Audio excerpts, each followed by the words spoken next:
اول حاجه ان شاء الله هنعملها، هنطلع يعني ايه صدقه من مصروف البيت. يعني ايه هنطلع صدقه؟ يعني مثلا ايه، والله انت مصروفك مثلا على قد ما هو، على قد ما هو مصروفك هنطلع مثلا 5 10 20 على قد ما هتطلعي. يعني ان شاء الله حتى الصدقه دي بنيه مثلا ربنا يفرجها عليكي، والمرتب يكفيكي ويفيد منك. صدقوني الصدقه ربنا بيبارك فيها جدا جدا جدا، والله العظيم ثلاثه. يعني اقل حاجه، اقل صدقه هتطلعيها ربنا هيملى بيتك خير، وهيملى بيتك دوت. هتبقي مبسوطه وفرحانه ان انت ايه، ان انت بالمرتب بتاعك وبالايه وبالفلوس بتاعتك. خلاص كده. تاني حاجة يا جماعة ان احنا نبقى راضيين، ان احنا نبقى راضيين بالفلوس اللي معانا، نبقى راضيين بالفلوس اللي في ايدنا، نقول الحمد لله على كل حال. لان الرضا دوت هو اهم شيء. الرضا يعني ممكن يكون احسن من اللي عنده فلوس كتير. يعني انت ممكن يكون واحد عنده فلوس كتير وهو مش راضي عن حياته، ولا راضي عن عيشته، ولا راضي عن نفسه. انما انت اهم حاجة ان انت تكوني راضية بعيشتك وبنفسك وبايه وبحياتك اللي انت عايشاها. تالت حاجة يا جماعة ان احنا نستغفر. الاستغفار دوت شيء جميل جدا جدا جدا. طول ما احنا قاعدين نستغفر ربنا على اي حاجة احنا عملناها، او اي حاجة، او الاستغفار بوجه عموم. فاستغفروا الله ينزل من السماء عليكم مدرارا بمال وبنين وجنات انهارا. دي آية في القرآن الكريم. فالاستغفار ده يعني شيء جميل جدا جدا جدا ان احنا نستغفر ربنا طول ما احنا قاعدين. هناخد حسنات وربنا سبحانه وتعالى هيبارك لنا في عيشتنا وفي اولادنا، والحياة ان شاء الله بأمر الرحمن هتبقى زي الفل متيسرة من عند رب العالمين. خلاص كده. طيب احنا بقى اول ما نمسك الفلوس كده في ايدنا، اهو الفلوس اهي في ايدي اهي، هنيجي بقى كده اول حاجة هندفع الكهرباء، المية، الايجار، تمام. الاساسيات بتاعت البيت، دروس الاولاد، تمام كده. يبقى احنا كده ايه، شحن النت مثلا، يعني معايا مثلا حتى شحن النت اشيله كده على جنب، اشيل كل اساسياتي دي على جنب كده لوحدها. 5 حاجات كده اشيلهم كده على ايه، على جنب. مثلا معايا 4000 جنيه، هقسم المبلغ على مرتين. هجيب كده ال 4000 جنيه دول هقسمهم على مرتين، 2000 و2000، تمام. بدات احدد انا هروح عند الناس اللي انا هشتري منها حاجتي. بدات ان انا دلوقتي احدد انا هنزل النهارده اشتري اللحوم، الفراخ واللحمه والسمك والحاجات دي. الحاجات دي يا جماعه انا هجيبها. يعني احنا ايه، احنا بنتكلم ان مصروف، ان هو ايه، الحاجات دي هنجيبها شهريه، مش هنجيبها اسبوعيه ولا كده ولا يوميه، لا هنجيبها شهريه. طبعا انا بتكلم على الناس اللي بتاخد مرتب شهري، انا بتكلم على الناس اللي بتاخد المرتب شهري يا جماعه، مش بتكلم على الناس اللي هي بتاخد المرتب يومي او اسبوعي، لا انا بتكلم على الناس اللي بتاخد المرتب شهري. امشي بقى على قد امكانياتي، اروح اشوف انا مثلا هجيب بكام فراخ، بكام لحمه، بكام كده. آه، خلاص كده. طيب انا دلوقتي لقيت الحاجات دي هتتخطى معايا مثلا الفلوس اللي معايا، هبدا اقلل من اللي انا هشتريه. يعني انا دلوقتي مثلا كنت بجيب مثلا 4 فرخات، هبص الاقي الفلوس هتعجز معايا، لا اجيب 3 فرخات، اجيب 3 فرخات، واقسم حياتي واقسم دنيتي واقسم الاسبوع بتاعي على حسب يعني ايه ما انا ماشيه، على حسب ما انا ماشيه. هقسم حياتي ودنيتي على حسب ما انا ماشيه، تمام. بعد كده بصوا يا جماعه، احنا اصحاب الدخل المتوسط ينفع يوفروا، اصحاب الدخل المحدود ينفع يوفروا. بلاش تخلي ايدك مغلوله الى عنقك ولا تبسطها كل البسط. يعني ايه، يعني خليك في المتوسط، خليك في المتوسط. خير الامور الوسط، خير الامور الوسط دائما، خير الامور الوسط. يعني ايه خير الامور الوسط؟ يعني انا دلوقتي مش اروح مثلا النهارده اصرف نص المرتب وارجع ادن اعيط جنب، يعني بعد كده لا. احنا عايزين ان احنا نمشي دنيتنا باقل التكاليف. خلاص كده. اول حاجه يكون عندي قواعد. يعني ايه مثلا، يعني مثلا انا دلوقتي عايزه مثلا ان انا ايه اروح انزل دلوقتي مثلا، احدد قبل ما انزل طلباتي اللي انا هجيبها ايه. 1 2 3 4. خلاص معايا المبلغ كام؟ هاخد المبلغ على قد ما انا نازله، وبلاش اكتر في الفلوس، لان كل ما بتاخدي فلوس كتير وانت نازله بتصرفيها وما بتحسيش بيها، بتصرفيها وما بتحسيش انت بتصرفيها في ايه. فلا، انا دلوقتي هاخد الفلوس، هاخد مثلا مبلغ معين قد مثلا كذا، انزل اجيب حاجتي اللي انا ايه هجيبها. خلاص. وكمان احاول ان انا ارجع بمبلغ صغير وانا راجعه، يعني بلاش اصرف الفلوس كلها في السوق وارجع بعد كده ايه اقعد اعيط جنب كده يعني. طيب لازم ادير ميزانيتي بايدي زي ما انا بقول لكم كده. طبعا ايه بيبقى مثلا في مكافئات داخلالي، مثلا اعرف المكافئات دي انا هعمل بيها ايه. تمام. انا مثلا عايزه مثلا اشتري حاجه في البيت، عايزه اجدد حاجه في البيت، عايزه، بلاش ادخلها في مصروف البيت، بلاش ان انا ادخلها في مصروف البيت. انا مثلا عايزه اجدد حاجه في البيت، اجدد. انا مثلا عايزه اجيب حاجه للولاد، مثلا زي هدوم، مثلا زي مثلا اي طفل او اي ولد من اولادنا طالبين مننا حاجه نجيب لهم اللي هم عايزينه. خلاص. بس بلاش ان احنا ايه المكافاه والحاجات دي، بلاش ان احنا ندخلها في مصروف البيت، لان المكافآت دي يعني احنا نسيبها على جنب كده، ايه نشيلها للزمن يعني زي ما بيقولوا. خلاص كده. طيب انا بكتب المصاريف يا جماعه، بكتب الاول انا معايا المرتب كام، وبرجع اكتب المصاريف اللي معايا كام، علشان خاطر احدد يعني الدخل اللي داخل لي والمصاريف اللي انا هصرفها، يعني احدد ده من ده، احدد ده من ده. فانت اللي هتعرفي تديري ميزانيتك، مفيش حد غيرك في الدنيا دي هيعرف يعمل ميزانيه بيتك غيرك انت. مفيش، مهما تحاولي ان انت تفهميني او ان انت تقولي لي لا ده ممكن مثلا حد يساعدني او ممكن، لا، انت اللي هتحاول، انت اللي هتعرفي تحددي ميزانيه بيتك بايدك، لانك انت اللي بتطبخي، انت اللي بتنزلي تشتري، انت، فانت الوحيده اللي هتعرفي تحددي انا هجيب مثلا كذا واوفر كذا، يبقوا في ايدي او يبقوا مثلا على جنب. خلاص. احتجتهم والله في حاجه يعني هاخدهم وهصرفهم، ما احتجتهمش هم محطوطين في الامانات. تمام. فيعني احنا عايزين طبعا كل الحاجات اللي انا بتكلم فيها دي يا جماعه احنا كلنا يعني اصحاب بيوت وستات بيوت، وبنصرف وبنروح وبنيجي، وربنا يا رب يقوينا ويقدرنا على مصاريف اولادنا. يعني ايه، خلينا نشتري الحاجات اللي هي طويله الاجل. الحاجات الطويله الاجل اللي هي ايه؟ زي مثلا الاريال، الحاجات اللي هي المساحيق والحاجات دي نجيبها بالشهر، زي مثلا الاريال، الصابون بتاع المواعين، الكلوركس والشامبوهات وصابون الوش والحاجات دي كلها، خليها كده شهري، زيها زي اللحوم واللحوم اللي انا قلت لكم عليها، والرز والمكرونات والحاجات دي كلها برضو بالشهر. تمام. ده هيوفر معاكي كتير صدقيني، ده كله هيوفر معاكي كتير. يعني خلي نزلتك على قد ايه، على قد مثلا هتجيبي مثلا خضارك، هتجيبي فاكهتك، هتجيبي مثلا جبنك، الحاجات اللي هي ايه، الحاجات اللي هي ما بتقعدش، او الحاجات اللي هي ما ينفعش تقعد في الثلاجه، في الفريزر قصدي. فالحاجات ديت يا دوبك على قد مثلا الطبخه، على قد مثلا اليوم، على قد مثلا الاسبوع. الكلام اللي انا بتكلم فيه اللي هو الخضار والفاكهه واللي هو الفطار والعشاء والغدا اللي هو الخضار بس. خلاص كده. انما طبعا النواشف دي هتتجاب بالشهر، زي الرز واللوبيا والفاصوليا والحاجات دي هنجيبها بالشهر. برضو الخضار والفاكهه هم دول بس اللي هيتجابوا بالاسبوع. تمام. هننزل مره كل اسبوع نجيب الخضار بتاعنا فيه، او الفاكهه بتاعتنا مثلا كل 3 ايام مثلا نجيب ايه، نشوف احنا هنجيب فاكهه ايه، او كل اسبوع برضو على حسب ما تيسر من يعني ايه، على حسب مقدرتك او حسب ما هيتيسر معاكي. تمام. اتمنى يا رب ان الافكار بتاعتي النهارده تكون عجبتكم ونالت رضاكم، واتمنى ان انتوا تعملوا لي لايك وسبسكرايب وتعليق حلوه منكم كده. خلاص. علشان خاطر يوصلكم مني كل جديد، واتمنى ان فيديوهاتي تكون بتعجبكم. اشوفكم على خير الفيديو الجاي، ومع السلامه. مع السلامه. اشوفكم على خير يا رب. مع السلامه.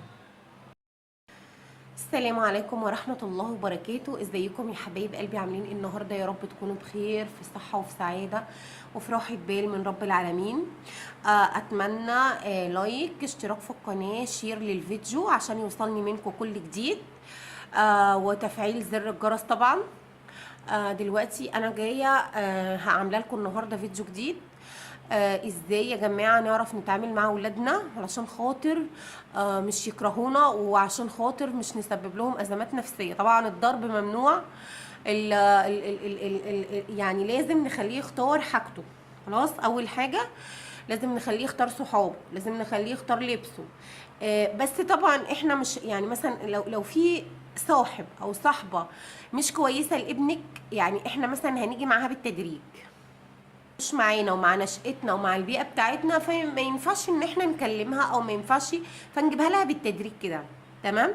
بس لازم احنا طبعا اللي نخليهم يختاروا صحابهم، ولازم ان احنا نتغافل عن اخطائهم، ولازم نكون هادين معاهم، رحمة معاهم.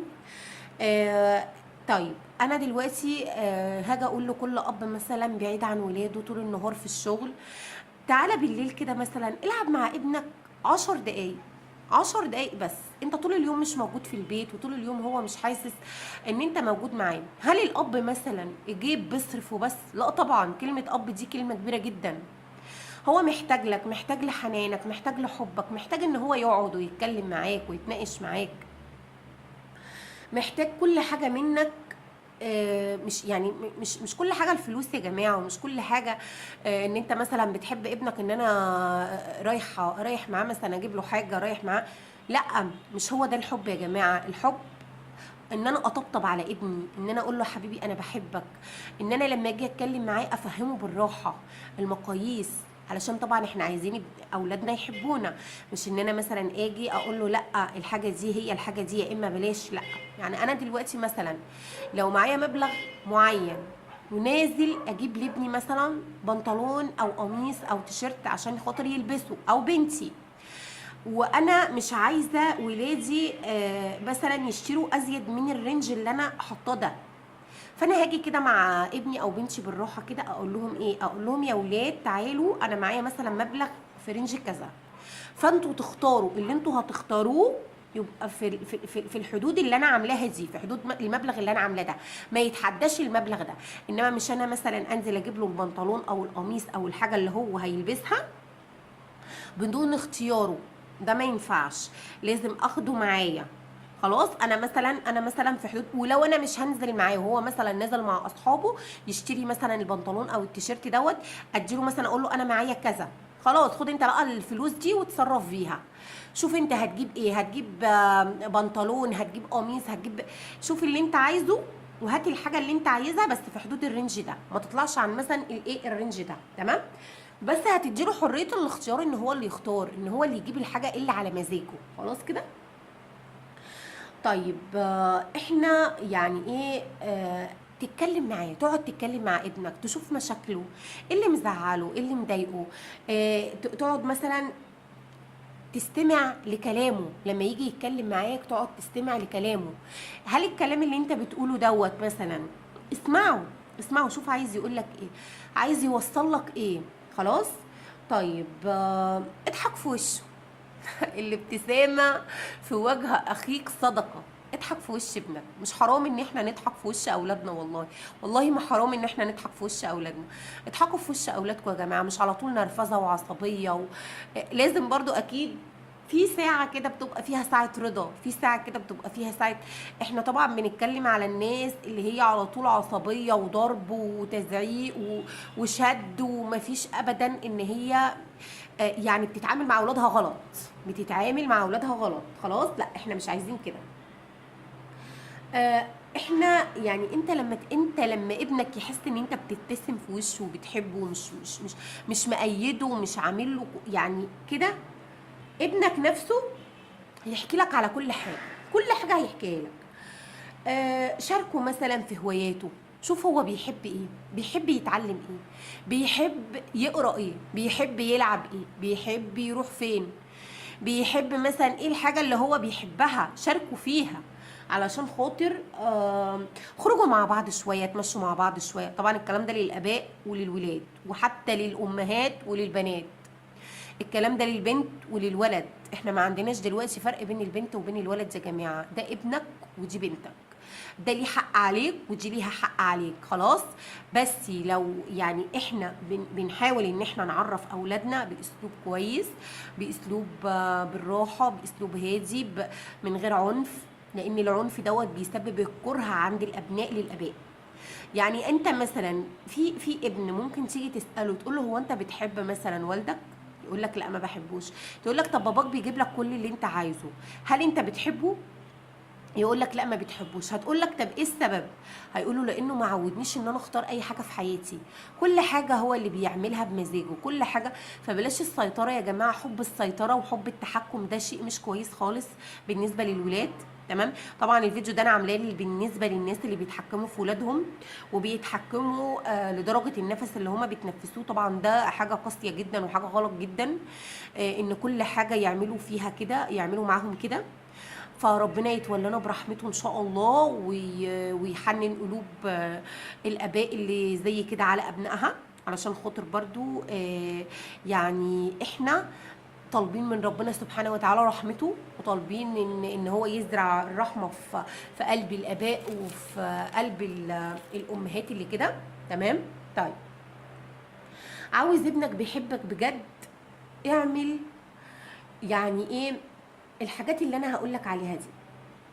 مش كل حاجه اللبس، ومش كل حاجه الاكل، ومش كل حاجه الشرب، ومش كل حاجه الغسيل، لا يا جماعه. في حاجه اسمها الامان، اديله الامان، الامان عشان خاطر يحبك، عشان خاطر انت دلوقتي بقيت امانه خلاص. لما الطفل بيحس ان انت امانه، خلاص يا جماعه، يبقى انت بالنسبه له كل حاجه، امانه وظهره وحمايته وكل حاجه في الدنيا. تمام. الامان دي مش كلمه قليله، لا، الامان ده هو الحب، هو العطاء بدون مقابل. خلاص كده، انا مش ان انا بديك حب مستني منك حاجه، لا، انا بديك حب عشان خاطر انا ابوك، عشان خاطر انا امك، عشان خاطر انت ليك حق ان انت تحس بيه. خلاص. يعني لما ابنك يشوفك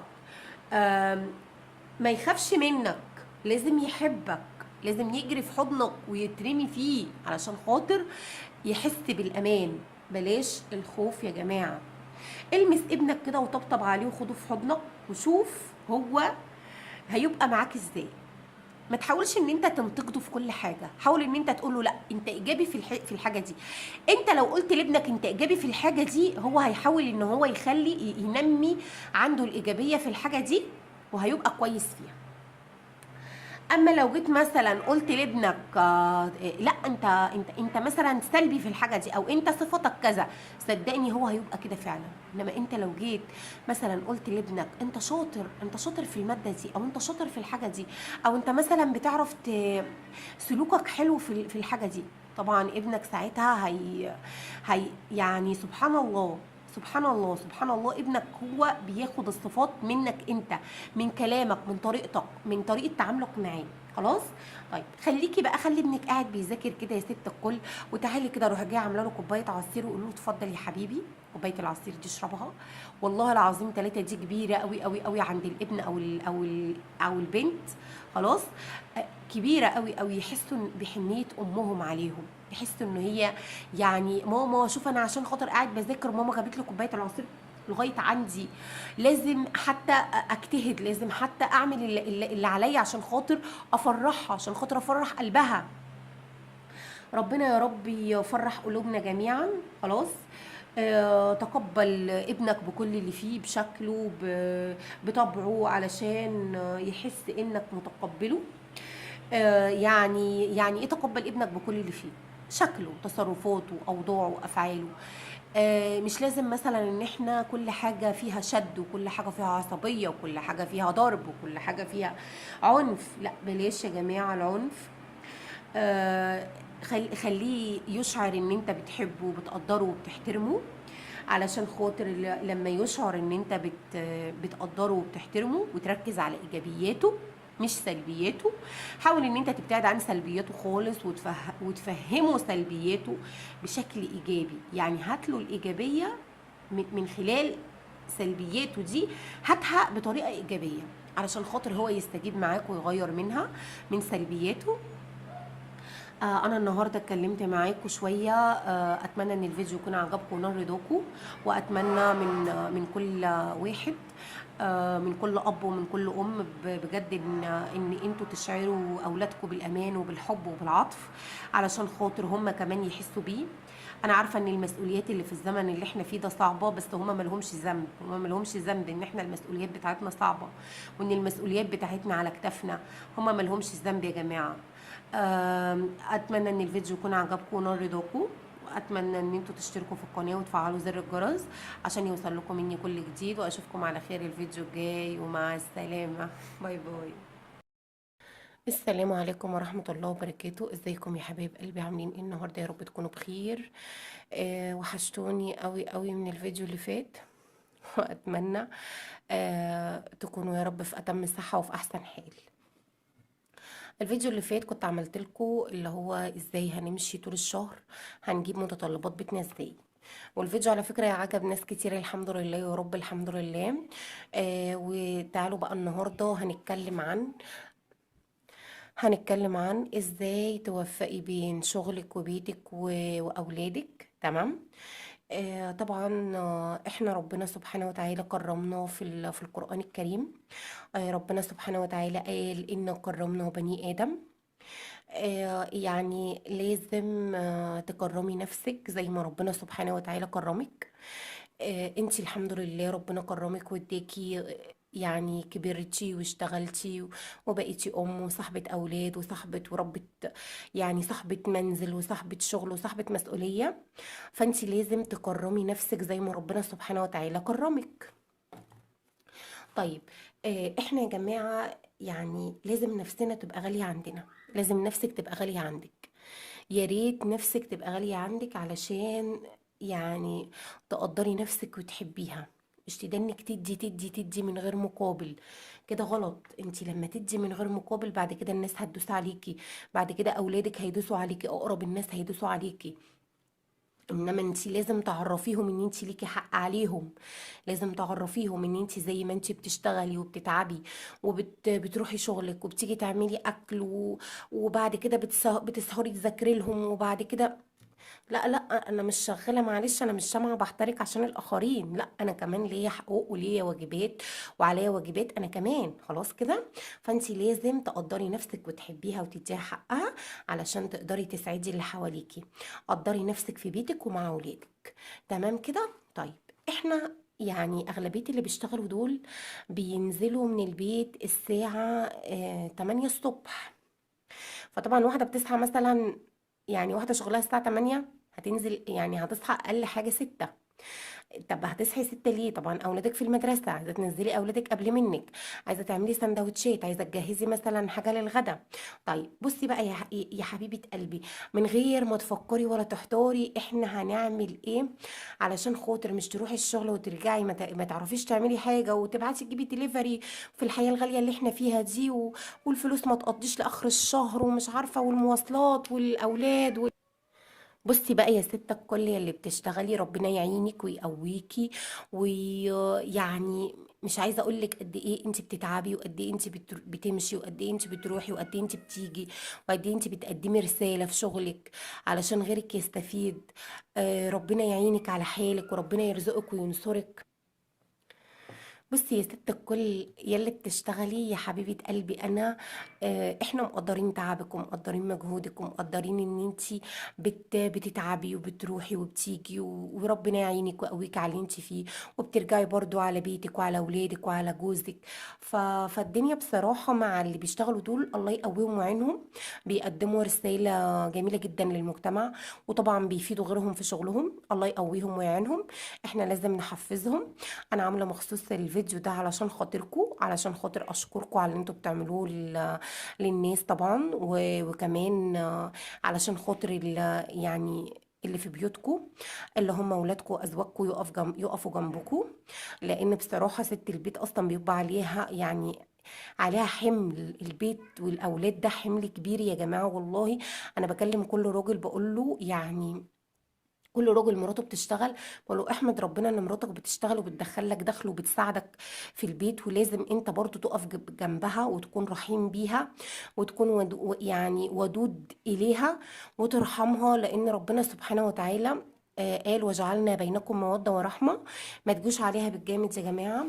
آه، بصي بقى يا حبيبة قلبي، انتي قبل ما تنزلي هتجهزي اكلك. لو هتعملي مثلا مكرونه بشاميل، هتروحي جايه سلقه المكرونه، هتروحي جايه معصجه اللحمه، هتروحي جايه عامله البشاميل. هترجعي مثلا وانتي راجعه هتروحي سوقك عادي، هترجعي يا دوبك هتروحي جايه مجهزه الصينيه وحطاها في الفرن، ما فيش ربع ساعه نص ساعه الدنيا خلصت معاكي واحلى غدوه. طبعا انا بتكلم يا جماعه، بقول للي بيشتغلوا يجهزوا الحاجه قبل ما ينزلوا. انا بقول لك شويه افكار، يعني بصوا احتمال تعجبكم احتمال طبعا ما تعجبكوش، كل واحد وراحته يعني، بس انا يعني دي وجهة نظري. الست اللي بتشتغل تجهز غداها قبل ما تنزل، وترجع تروح سوقها، وهي راجعه من الشغل مثلا الساعه 3، تروح السوق، تروح السوبر ماركت، تجيب اللي هي عايزاه. في اماكن على فكره يا جماعه الخضار والفاكهه ما بيقفلوش فيها خالص، تمام. بعد كده بترجع طبعا تجهز غداها، خلاص كده. وهتنامي يا ست الكل بعد الغدا مثلا ساعة، وهتقومي تشوفي اولادك، خلاص كده تشوفي اولادك، تشوفي مذاكرتهم لو هم مثلا في دراسة، تشوفي مذاكرة اولادك، تشوفي ناقصك ايه في البيت هتعمليه. وبعد كده انا عايزه اقول لكم ان انا كل ما اجي اصور الفيديو ده معرفش ايه اللي بيحصل. دي تالت مرة أو رابع مرة يعني أصور لكم الفيديو. صدقوني كل ما أجي أصور في دوشة تحصل، في خلافات تحصل، في مش عارفة إيه يحصل. فتابعوني بقى يعني أتمنى منكم كده اشتراك القناة يا جماعة، ولايك حلو منكم كده، علشان خاطر قناتي تكبر بيكوا وليكوا. وشوفوا لو في أي موضوع عايزين نتكلم فيه أنا تحت أمركم. يبقى احنا هننزل من البيت الساعة 8 الصبح، نروح شغلنا بأمر الله من غير شر يا رب. قبل ما ننزل هنجهز الأطباق بتاعتنا بتاعة الغداء، هنخليها مثلا يا إما على التسوية يا إما على التسخين. بعد كده يعني احنا الشقة يا جماعة هنروقها مرتين في الأسبوع. يعني ايه مرتين في الأسبوع؟ يعني مثلا مرة يوم الاثنين هنظبط، هنحط لنفسنا جدول نروق فيه الشقة مرتين في الأسبوع. مثلا ليه؟ لأن يوم الجمعة كده كده بيكون أجازة، فكده كده هنروق يوم الجمعة. طب واليوم بقى اللي هو في نص الأسبوع اللي هو هيبقى يوم مثلا الاثنين، تمام كده، هيبقى مثلا يوم الاثنين هنروق فيه مثلا. مثلا يوم الاثنين، يوم الجمعة دوت هنخليه بقى تنفيض ومسيح وترويق من الألف للياء. أما مثلا يوم الاثنين أو يوم الثلاث بيبقى عبارة عن مثلا كنيس كده بالمكنسة، مسح الحتت الفاضية كده بالشرشوبة، تنفيض وتلميع الخشب، بس حاجات بسيطة كده من على الوش، خلاص كده. وإن شاء الله الشقة بتاعتك هتبقى دايما زي الفل وزي القشطة. بعد يا جماعة ما نيجي بقى ونتغدى بقى وننام بقى ساعة، ونقعد بقى كده على رواقة، نعمل ايه؟ هنقعد طبعا مع أولادنا نشوف مشاكلهم ايه. عملت ايه النهاردة يا حبيبي في مدرستك؟ عملت ايه النهاردة في درسك؟ في حاجة مثلا هو حاببها يتكلم معاكي فيها، عايز يجيبها، عايز. يعني انا من رأيي والله بعد يعني من رأيي يعني النقاش مع الاولاد دوت بيحبب الاولاد فيكم، وبيخلي الولد ما يخبيش عليكم حاجة. حتى لو هو فرضا ان هو مثلا خبى عليكي حاجة، هيرجع هتلاقيه من نفسه جايلك وبيقولك ايه، مثلا في حاجة حصلت النهاردة يا ماما في المدرسة، في مثلا النهارده يا ماما حاجة حصلت في المدرسة، ويقعد يكلمك عليها ويقعد يحكي لك عليها. فطبعا يعني انا بكلمكم والله كأخت، المناقشة مع الأولاد بالذات في السن اللي هو بتاع الإعدادي والثانوي دوت لازم لابد منه، علشان خاطر احنا لازم نخلي بالنا من أولادنا. لأن يعني دوت بيكون يعني مفتاحنا لقلب أولادنا. لازم من السن ده نبدأ الكلام معاهم، مش ان احنا نهمل أولادنا مثلا ونفكر في حاجة واحدة بس في حياتنا، لا. انا عايزاكي تفكري في كل حاجة تخص بيتك وأولادك. جوزك يا جماعة، يعني في ستات بتقول جوزي ما مهملني، جوزي ما بيحبنيش، جوزي ما يعني مش يعني انتوا فاهمين، في مشاكل ما بين جوزها مستديمة. في الحالة دي احنا نعمل ايه؟ هقولك سيبك من جوزك ده خالص، هقولك سيبك منه خالص، سيبك منه خالص، واهتمي بنفسك وبأولادك وببيتك وبس. صدقيني لما انت تطنشيه شوية هو اللي هيسأل عليكي، صدقيني لما انت تطنشيه شوية هو اللي هيجي، هو اللي هيتصل عليكي يقولك انت فين، بتعملي ايه، طب انت النهارده بتعملي ايه، طب انت رايحة فين، طب انت جاية منين، انتوا فاهمين؟ فيعني ايه، يعني حطي جوزك شويه كده ايه على جنب كده، حطيه بس شويه كده، شيليه من دماغك شويه، خلاص كده. طيب، طبعا انا عايزاكم تهتموا بالرياضه بتاعت الاولاد. الرياضه بتاعت الاولاد دي حاجه جميله جدا. في الصيف مثلا توديهم نوادي، تشترك لهم في السباحه، في في الباسكت، في الكوره، كره القدم. الحاجات دي كلها بتنمي مهارات الطفل يا جماعه، بتنمي مهارات الطفل وتخليه بعد كده فيما بعد يحب، يعني ايه، يكون عنده طاقة. خلاص بقى، هو بقى الأجازة بتاعته دي مش خدها مثلا عشان خاطر ايه، مش خدها عشان خاطر ايه، ده انه قاعد في البيت، لا. نمي مهارات طفلك في الأجازة، هننمي مهارات طفلنا، وفي الدراسة هنساعدهم في مذاكرتهم. طبعا احنا عارفين ان احنا بنودي مدارس وبنتعب، وبنودي دروس وبنتعب انتوا فاهمين، ومصاريف بره ومصاريف جوه. فعشان خاطر ثمرة حياتكم اللي هم أولادكم، ربنا يا رب يخليهم ويفديهم، وربنا إن شاء الله يعزهم في الدنيا، ويعني ويخليهم لكم كده دايما. احنا عايزين نعرف نوفق، يعني ونتكلم مع أولادنا ونحس بمشاكلهم، خلاص كده. وعايزين كمان نعرفهم، يعني أنا عايزاكي تعرفيهم برضو في نفس الوقت اللي انتي بتتكلمي مع ابنك فيه أو بنتك فيه، ان انتي ليكي حق عليه زي ما هو ليه حق عليكي، انتي ليكي حق عليه. الحق بتاعك ايه؟ الحق بتاعك ان هو يسمعك، ان هو ينصت لك، ان هو معلش برضو يعني زي ما انت عايزني اسمع لك انت كمان تسمع لي، زي ما انت عايزني اتكلم معاك انت كمان اتكلم معايا. انا ليا حق عليك، انا عايزاك تطبطب عليا، انا عايزاك يعني ايه تقولي لبنتك انا عايزاكي تاخديني في حضنك. خلاص كده، حاولوا ان انتوا تحسسوهم ان انتوا محتاجين لهم. الكلام دوت من الأمهات للأبناء. الأمهات تحاول تحسس أبنائها إن هي محتاجة لها، لأن انتي لو ما حسستيش ابنك إن انتي محتاجة له، ومحتاجة العطاء، ومحتاجة إن هو يقعد يتكلم معاكي، واعتبرتيه بني آدم أصلا من الأول، هو بعد كده هيهملك بعد ما يكبر، مش هيتكلم معاكي، مش هيقعد معاكي، مش هيتشارك معاكي في اي حاجه. ليه؟ لان انت اصلا ما اديتيلوش من البدايه نقطه العطاء دي. فاحنا عايزين ندي لاولادنا يا جماعه المساحه الكافيه ان هم يقعدوا يتناقشوا معانا ونشوف نفسهم في ايه، ونحاول لو الحاجه اللي احنا دي مش هنقدر نعملها، نحاول نفهمهم ان احنا مش هنقدر نعملها. مش هنقدر نعملها مثلا، مش ان انا مش هعملها لك علشان خاطر انا مش عايزه اعملها لك، لا. في فرق، لو الحاجة دي كويسة، لو الحاجة كويسة وابنك طلبها منك يبقى لازم تتعمل. اما لو الحاجة دي مش كويسة وابنك طلبها منك، يبقى لازم نقعد ونفهمهم ونشرح لهم ان الحاجة دي مش كويسة، ان الحاجة دي ما تنفعكش، ان الحاجة دي ضرر عليك، علشان فيما بعد يقتنع بكلامك وياخد بالاسباب، وي ويفكر مثلا في حاجة تانية هو عايز يعملها. خلاص كده. اتمنى ان الفيديو النهارده يكون عجبكم ونال رضاكم، واتمنى تتفرجوا عليه من الاول للاخر، واتمنى اللايك والاشتراك في القناه، واشوفكم على خير الفيديو الجاي. مع السلامه. انا عايزه اجوز ابني علشان خاطر ابني مش معاه فلوس ومش متحمل المسؤوليه، وعايزه واحده تصرف عليه. عنك ما اتجوزت يا اخي. ليه اظلم بنات الناس معايا يا جماعه؟ ليه نظلم بنات الناس معانا؟ يا فرحتي انا جوزت ابني النهارده وطلقته بكره؟ لا طبعا ما ينفعش. وبعدين انا دلوقتي اقول لبنت الناس لا، يا اما تصرفي عليه يا اما تقعدي تخدمينا؟ لا طبعا، ما يرضيش ربنا، ما يرضيش ربنا. المشكله اللي انا هحكيها دلوقتي ما ترضيش ربنا. تابعوني وشوفوا الفيديو للاخر. السلام عليكم ورحمة الله وبركاته. ازيكم يا حبايب قلبي؟ عاملين ايه النهاردة؟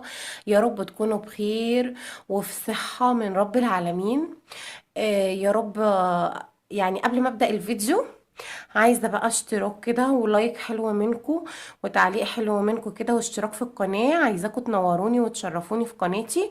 عايزاكم تنوروني وتشرفوني في قناتي عشان خاطر تكبر بيكو، واللي لسه ما اشتركش في قناتي يدخل كده ياخد له لفة فيها، يمكن تعجبكم وتتابعوني. انا النهاردة ان شاء الله هحكي لكم عن مشكلة. المشكلة ديت يعني في واحدة كانت بعتاها، وانا بصراحة سمعتها وحبيت ان انا احكي لكم عليها. المشكلة دي بتقول ان هي كانت بنت عندها حوالي 35 سنة، او يعني فوق ال35 سنة، وما كانتش لسه اتجوزت. كانت بنت بنوت لسه. بس هي كانت بتشتغل. هي ما كانش فيها اي حاجة غير ان هو يعني عمرها كبير شوية بالنسبة للجواز. بعد كده يا عيني شافها واحد او في عيلة حطت عينها عليها. العيلة دي يعني ناس مش كويسة خالص. خدتها جوزتها ابنهم واحد مش كويس وما بيشتغلش ومش متحمل مسؤولية. فطبعا ابوه وامه حبوا ان هم ياخدوها يجوزوها له علشان خاطر هي تصرف عليه. وهي دي يا جماعة كانت بداية المشكلة. يعني هي الاول هم خطبوها من غير ما هي تعرف اساسا ان هو ما بيشتغلش، وان هو كانوا بيكذبوا عليها وبيقولوا لها ان هو بيشتغل. بعد كده بعد الجواز يعني خلاص الخطوبة تمت، وطبعا كانت كلها كذب في كذب، لان هم كانوا داخلين عايزين البنت بأي طريقة علشان خاطر تصرف على ابنهم، وعلشان خاطر تشيل حمله من عليهم. بعد كده جت البنت بعد كده بعد ما اتجوزت وخلفت. بدأ الزوج ان هو يطلب منها مرتبها، وان هو يطلب منها فلوسها علشان خاطر هو ما بيشتغلش وهو يصرف على البيت. طبعا هي احتجت على الوضع وما رضيتش تديله المرتب. قام ضربها وهو واهله قالوا لها لو ما كنتيش هتصرفي عليه احنا ايه هنطلقك وهنشوف واحدة تانية يعني يتجوزها وتصرف عليه. انا نفسي افهم، يعني هو الشخص ده مش مكسوف من نفسه ان هو يخلي اصلا مراته هي اللي تصرف عليه؟ مش مكسوف من نفسه ومش مكسوف ان هو، يعني هو اصلا هو راجل اصلا.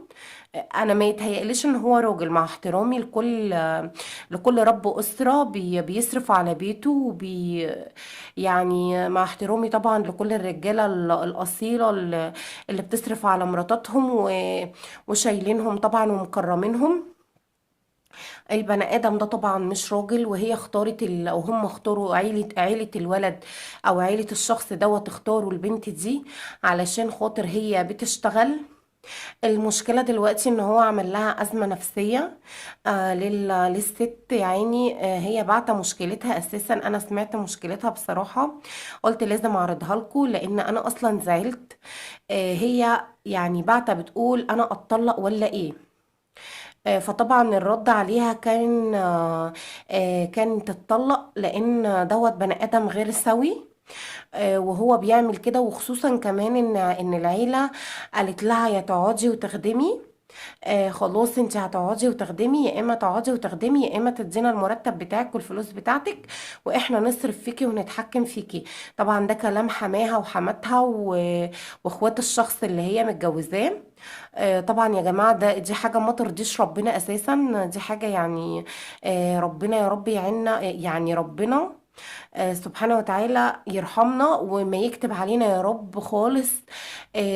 الحكاية دي فاحنا دلوقتي المشكله دي كانت الرد عليها طبعا تطلقي، وانتي هتنقذي بنتك وهتنقذي نفسك من الوضع دوت. لان ازاي يعني انت تصرفي عليه؟ يعني دي حاجه اساسا بعد كده. طب فين يا جماعه المسؤوليه اللي الراجل بيتحملها؟ ازاي اذا كان اساسا احنا اتربينا ان الراجل بيطلع من الصبح يطلع يشوف اكل عيشه ويطلع يشوف رزق ولاده علشان خاطر الحاجات اللي هم عايزينها وعشان خاطر الحاجات اللي هم مطالبهم. يبقى ازاي انت يعني انت واخدني من بيت اصل عشان انا كبيرة شوية، تقوموا مثلا تهنوني وتذلوا فيا وتعملوا فيا العمايل دي كلها؟ طبعا الزوجة طبعا منهارة ومش عارفة تعمل ايه، مش عارفة تتصرف ازاي. علشان كده بعتت المشكلة ديت وردوا عليها قالوا لها لأ، انتي ربنا سبحانه وتعالى معاكي ولازم تنقذي نفسك من العيلة دي، لان العيلة دي اساسا عايزاكي، عايزة بس تاخد منك ما تديكيش. وطبعا ده ما يرضيش ربنا في كلتا الاحوال، ان البني ادم ياخد وما يديش. وللأسف يا جماعة دلوقتي احنا في مشكلة. احنا المجتمع بتاعنا ذكوري، يعني احنا المجتمع بتاعنا بيظلم الست اللي بالشكل ده. فيها ايه يعني لما هي كبرت شوية في السن وما اتجوزتش؟ ده مش ذنبها، ده مش ذنبها ان هي كبرت شوية ونصيبها لسه ما جالهاش. وانا برجح لك بصراحة ان انت برضو تنفصلي عن الشخص ده. هو يعني ربنا سبحانه وتعالى هو اللي بيخلق وهو اللي بيرزق. فاللي خلقه خلق ناس كتير جدا زيه احسن منه. ربما ان انت تقابلي البني ادم اللي يقدرك ويحترمك ويصونك، مش بني ادم عايزك بس عشان خاطر رغباته وانانيته، وان انت اللي تصرفي عليه. طبعا دي حاجه ما ترضيش ربنا يا جماعه، والله دي حاجه ما ترضيش ربنا. طبعا انا عايزه رايكم في التعليقات. تمام. انا عايزه رايكم في التعليقات، وتوضحوا وتقولوا البني ادم ده ايه رايكم فيه، وتقولوا كمان رايكم ان هي تنفصل عنه ولا لا. لان احنا ربنا سبحانه وتعالى عززنا وكرمنا في القران الكريم. تمام. وعزز يعني الست والمراه يعني عززها ولو ما كانش عززنا ما كانش ينزل مريم السيدة مريم عليها السلام، ما كانش ينزلها مثل للستات ان هي لازم تكرم ولازم يعني انا بتكلم ان احنا كمان ربنا سبحانه وتعالى كرمنا في القرآن الكريم. فما تجيش انت يا بني ادم تذل ست مثلا عشان خاطر هي اتأخرت شوية في الجواز، وعشان ربنا ما كتبلهاش ان هي تتجوز بدري، تقوم تذلها وتهينها وتقول لها انت كنتي عانس وانت كنتي. ده مش ذنبها على فكرة. طب لما هي كانت كده وما كانتش عاجباك، انت من الاول خدتها ليه؟ خدتها علشان خاطر مصلحتك واغراضك اللي مش كويسة. فبقى طبعا يعني يا جماعة احنا المشاكل دي على فكرة انتشرت جدا.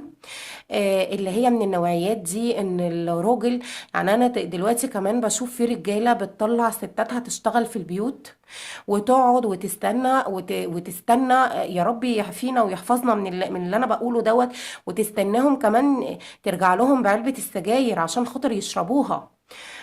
فطبعا يعني انا بناشد كل امرأة بتشتغل وبتصرف على راجل، وبقول لكل ست بتشتغل وبتصرف على راجل: حرام عليكي نفسك، حرام عليكي ولادك. يعني اهربي وانفدي بجلدك من العيشة اللي انت عايشاها دي اصلا عيشة ما ترضيش ربنا. ربنا سبحانه وتعالى كرمك وأعزك. يعني إنا كرمنا بني آدم يا جماعة، إنا كرمنا بني آدم. ليه بتعملوا كده في الناس؟ يعني ليه بتعملوا كده في الستات؟ الست على فكرة مش ضعيفة، الست مش ضعيفة، الست تقدر تشتغل وتقدر تجيب فلوس زيها زي الراجل بالظبط. بس يعني احنا كمان مش هناخد رجالة نصرف عليهم. يعني ده ما يرضيش ربنا ان انا اخد راجل اصرف عليه. وبقول لكل ام لازم تحملي ابنك المسؤوليه بعد ما يخلص الثانويه العامه على طول. لازم تحمليه المسؤوليه، ولازم تطلعيه يتدرب انه يشتغل حتى ولو شهر واحد في الاجازه. وده اللي انا ناويه اعمله على فكره مع ابني. ان انا اخليه يطلع يشتغل ويطلع يعني يجيب فلوس. هات فلوس، عايز فلوس اصرف على نفسك.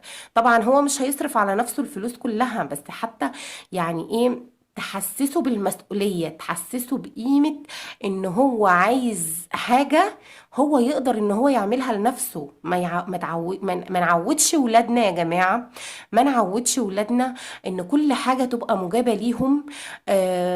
يعني ندلعهم زيادة عن اللزوم، لان الدلع بنقلب لضده في الاخر. فاحنا مش عايزين نظلم ولادنا فيما بعد، ومش عايزين نظلم الناس بولادنا، بل ان احنا كمان اللي نظلم ولاد الناس معانا.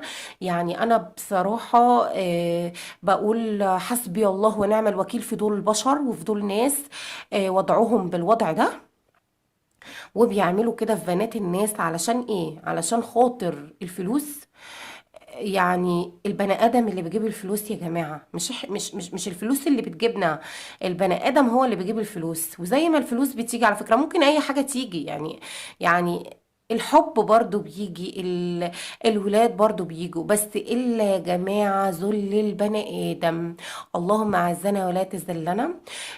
أتمنى أن الفيديو يكون عجبكم ونور رضاكم.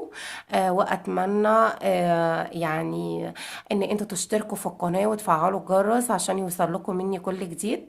واتمنى اي حاجة انا بنزلها تكون بتعجبكم، وقولوا له رأيكم في التعليقات. ومع السلامة. مع السلامة.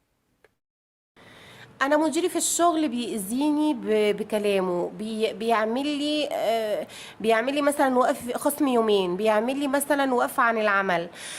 انا زوجتي ما بعرفش اتعامل معاها. دايما تزعق ودايما تعمل معايا مشاكل.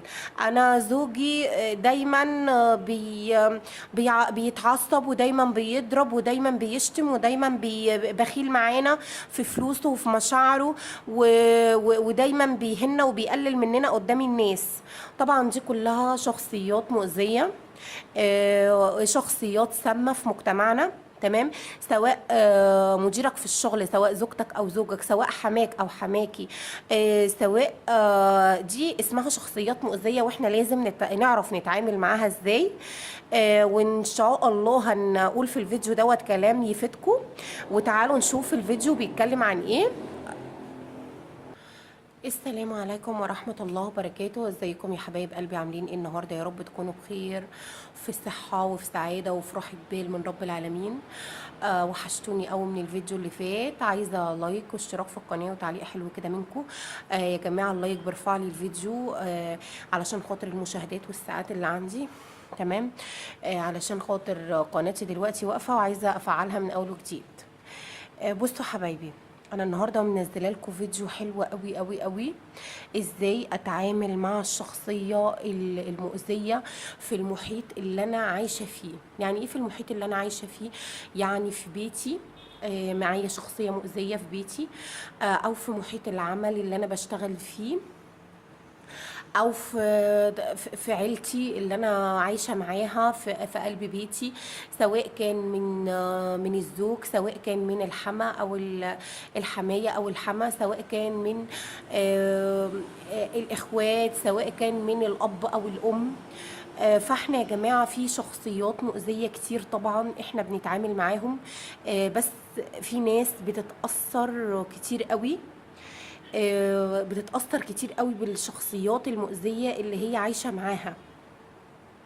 بتتأثر طبعا لأن دوت داخل محيط الأسرة، يعني دوت بيبقى داخل محيط الأسرة. فالتأثير بكلامهم والتأثير باللي هم بيعملوه فيهم، بالأذى اللي هم بيسببوه لهم، سواء كان أذى نفسي أو جسدي أو كده، بيبقى كبير طبعا. يعني لو زوج أو زوجة أو أب أو أم أو حما أو حماية، يعني إزاي أنا أتعامل مع الناس دي؟ طبعا احنا بنبقى متألمين جدا في العلاقات دي. بيبقى عندنا الألم شديد جدا جدا، يعني ربنا يا رب يطبطب على قلوبكم ويهون عليكم مصاعب الحياة. لأن احنا طبعا العيشة أصلا صعبة والدنيا صعبة، وكمان انت عايش في محيط زي دوت، فالدنيا بتبقى صعبة معاك.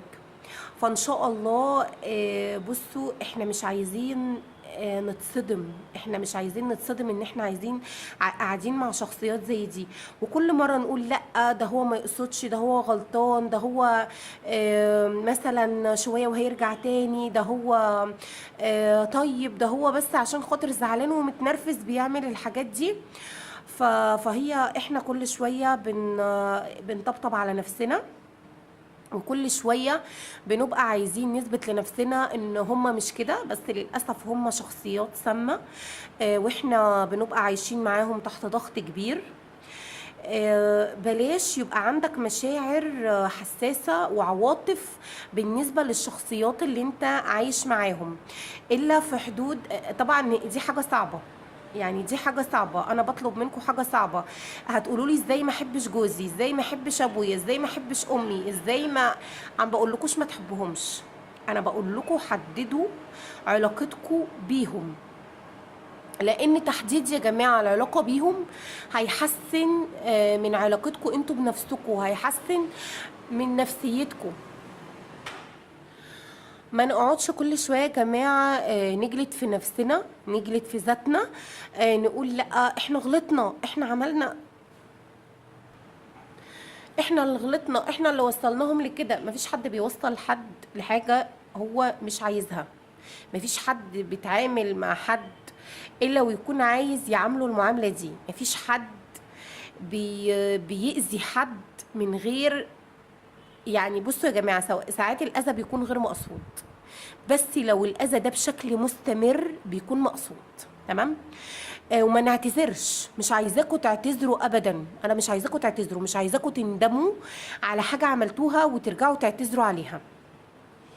سواء يا ام يوسف الحاجه دي غلط، لا لو الحاجه دي غلط احنا بينا وبين نفسنا بنقدم الاعتذار، بينا وبين نفسنا، ما بنقدموش برضو للبني ادمين اللي زي دول، لان البني ادمين اللي زي دول هم ما بيشوفوش عمايلهم، هم بيشوفوا، بيستنوا لك الغلطه علشان خاطر يطلعوك انت غلطان، بيستنوا لك الحاجه.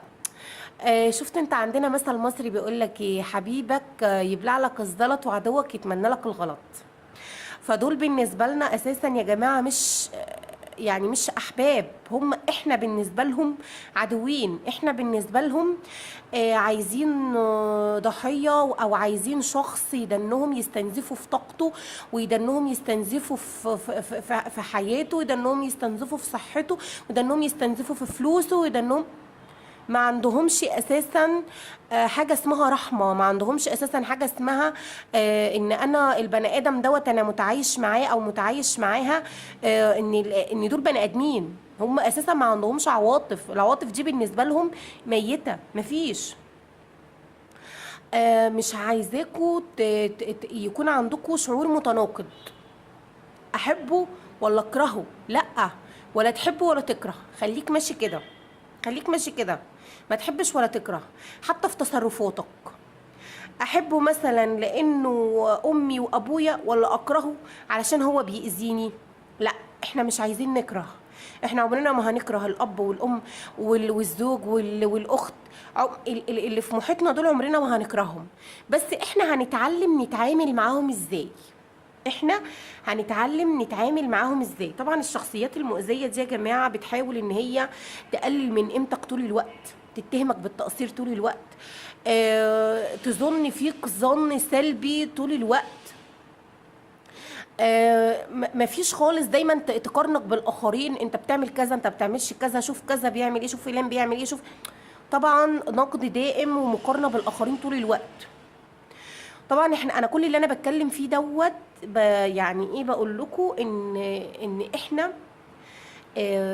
احنا يا جماعه بلاش العواطف الزايده مع اي حد، بلاش ندي عواطفنا غير للناس اللي تستحقها، بيسيطر عليك طول الوقت بشكل مرضي، بشكل مش كويس. طبعا دي صفات البني ادمين المؤذيين او الشخصيات السامه اللي احنا بنكون عايشين معاهم، سواء في العمل، سواء مديرك بقى في العمل. طبعا مديرك في العمل طبعا هيطلع عينك لو مديرك في العمل، ده حاجه صعبه برضو، لانه بيحاول يأذيك بشتى الطرق، وبيحاول يشوه سمعتك، وبيحاول ان هو دايما يخليك في مرتبه غير اللي انت فيها خالص، لانه مش عايزك تتفوق عليه. تمام، لانه هو عارف ان انت احسن منه، فمش عايزك تتفوق عليه. فهو بيحاول ان هو يقلل دايما من قيمتك، علشان خاطر هو يستفيد من الحاجه دي، علشان خاطر نفسه. تمام. لو زوج، ما بيبقاش فيه عدل ابدا مع الزوجه والاولاد، ما بيبقاش فيه ابدا عدل مع الزوجه والاولاد. وكمان لو حما، لو مثلا حماتك او حماكي برضو بيسلطوا جوزك عليكي، بيبهدلوا الدنيا. طبعا الحما والحمايه دي حاجه طبعا. ويا سلام بقى لو كان في تفرقه بقى بين الاخوات، يعني لو كان عندها مثلا ولدين متجوزين، وولد منهم متجوز، بتحب ابنها دوت عن دوت، او بتميز ابنها دوت عن دوت، لان هم اصلا ما يعرفوش الحب. يعني بصوا، التعدي اللفظي والتعدي الجسدي في على فكره حما بتضرب مرات ابنها، في حما بتضرب مرات ابنها وبتتعدى عليها بالفاظ مش حلوه، وبتتهمها تهم مش حلوه خالص. فاحنا مش عايزين يا جماعه دايما يبقى نحس بالذنب. لا، انت ما تحسيش بالذنب، انت سيبي اللي قدامك يعمل اللي هو عايزه، وانت كمان اعملي اللي انت عايزاه، وخدي حقك تالت ومتلت. ما تسمحي لهمش ان هم يضيعوا حقك، انت ليكي حق، ما تسمحي لهمش ان هم يضيعوا حقك. طبعا حسبي الله ونعم الوكيل في الشخصيات السامه اللي بتبتزك ابتزاز عاطفي وابتزاز مالي وابتزاز، يعني بتستنزف كل طاقاتك. تمام. يعني بتوصل لفتش الاسرار بين الاخوات وبعضها. يعني بصوا يا جماعه، احنا لما بقى نتاكد ان الشخص المؤذي ده مؤذي، احنا هنعمل معاه ايه؟ اول حاجه، احنا لازم نتاكد ان هو ده شخص مؤذي.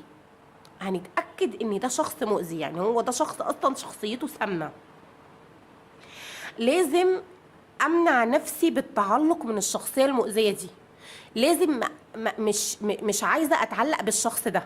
الشخص ده مؤذي، وشخص سام بالنسبه لي، وشخص عدواني بالنسبه لي، وانا عدوته، وهو بيحاول ان هو يستنزف طاقتي بكل الطرق. يبقى انا ليه ليه انا اتعامل معاه، او ليه انا اتعلق بيه؟ انا مش عايزه اتعلق بيه، انا عايزه اشيل التعلق دوت او العاطفه ديت، اركنها كده على جنب، مش عايزه اتعلق معاه.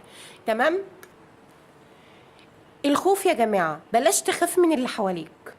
خلاص كده، يبقى اول حاجه لازم نتاكد ان هو شخص مؤذي. تاني حاجه بلاش ان احنا نتعلق بيه. تالت حاجه الخوف، بلاش تخاف منهم، بلاش تخاف من الشخصيات المؤذيه. الشخصيات المؤذيه دي يا جماعه عباره عن بالونه منفوخه هواء. طبعا منفوخه هواء، وبتحب تتنفخ، وبتحب تدنك انت، يعني هو بيحبك تدنك تنفخ فيه تنفخ فيه هواء وهواء وهواء. تمام. فهم ما تخافش منهم، ما تخافش من عصبيتهم، ما تخافش من رد فعلهم. بس طبعا لازم لو البني ادم اللي قدامك ده بيضرب، تمنعه ان هو يأذيك بالضرب. تمنعه ازاي ان هو يأذيك بالضرب؟ ان انت ما تصدرش نفسك ليه، ما تصدرش نفسك ليه وهو بيضرب. يعني حاول ان انت تبعد عنه لو هو بني ادم مؤذي بالدرجه دي. لازم افك التعلق بالشخص المؤذي دوت، اخلي تعلقي بيه على حدود كده، على الهامش. مش لا بعيد قوي ولا قريب قوي، لا احبه ولا اكرهه، زي ما انا بقول، علشان خاطر اقدر اتعايش معاه. لازم اتعرف على نفسي من جديد، ادي نفسي فرصه، اقعد مع نفسي، افتكر ايام، يعني افتكر نفسي، افكر نفسي بنفسي. انا بحب ايه؟ انا بكره ايه؟ انا بعمل ايه؟ انا بسوي ايه؟ انا بعرف اتعامل مع مين؟ انا صحابي مين؟ هل صحابي اللي انا بكلمهم دول مثلا ينفعوا يدوني طاقه ايجابيه؟ هل الصاحب اللي انا بكلمه ده يعرف يديني طاقه ايجابيه اتعايش بيها مع البني ادمين اللي انا عايزه قاعده معاهم او عايشه معاهم؟ لازم اعرف ان شخصيتي ايه ورايحه على فين، ولازم اتعرف على قيمتي الذاتيه، اضع حدود لنفسي. ولازم اشتغل علشان اثبت ذاتي، ولازم اتخلص من هذا الشخص المؤذي لو هو فضل يستمر معايا في الضرب وفي الاهانه مثلا لو هو زوج او زوجه. يا جماعه ربنا سبحانه وتعالى حلل لنا الطلاق. هتقولوا طب انا مش معايا امكانيات عشان خاطر مثلا انفصل. هقول لك اشتغلي على نفسك، اعملي لنفسك قبل ما تفكري ان انت تتطلقي، او قبل ما تفكري ان انت تسيبي زوجك اشتغلي، اعملي لنفسك ايراد، اعملي لنفسك حاجه على جنب تعرفي تعيشي منها انت واولادك. لو انت مالكيش اي مثلا اهلك مش موافقين اهلك. ما هو بصوا يا جماعه الحياه مش ركن واحد بس، وكتير من الناس على فكره بتجبرنا على العيشه مع بني ادمين زي دي احنا ما بنبقاش حابينهم وما بنبقاش عايزين نعيش معاهم.